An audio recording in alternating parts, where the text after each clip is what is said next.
Heç nəyə istinad etməyəcəm. Birbaşa öz fikirlərimi bildirəcəm.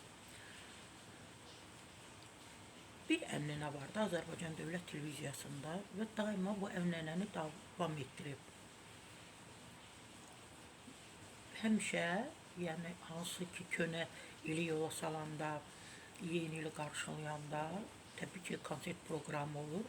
Orada da tanınmış, elə tanınmamış da müğənnilərimiz, aktyorlarımız iştirak edib, insanların zövqünü oxşayır və köhnə ili gülə-gülə, sevinclə yola salmışıq, yeni ili qəbul etmişik. Daima Zeynəb Xanlarovalarını gözləmişik. Oxuyacaq, hamımızı şənləndirəcək, sevindirəcək, xoş sözlərini deyəcək. Amma bu illəri bir qəribə bir hal yaranıb. Saytlarda da oxumusunuz yəqin, səhifələrdə paylaşır ki, Zeynəb Xanlarovanı niyə dəvət etmişsiniz? Çoxları da yazır ki, 2026-cı ili Zeynəb Xanlarova ilə qarşılayacağıq. Orada bir neçə mahnı ifa edib Azərbaycan Dövlət Televiziyasında. Uğurlu çıxışları olub. İndi bəzilərinin xoşuna gəlmir.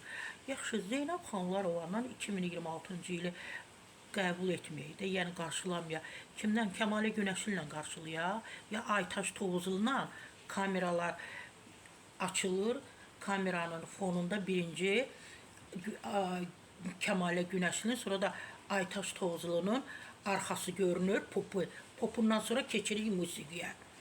Kişilər, bir kafanızı işlədin, bir ağlınız olsun, bir düşüncəniz olsun.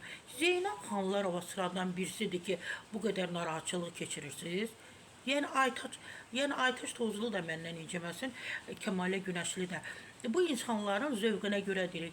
Kimdən qarşılayaq? Yenə də deyirəm, Aytaş Tovuzlunun, Kəmalə Günəşlinin popunu görək, sonra da üzlərini görək.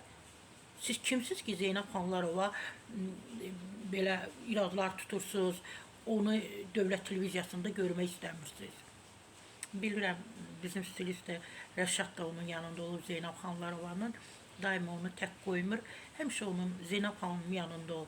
Rəşad, öpürəm hər ikinizi.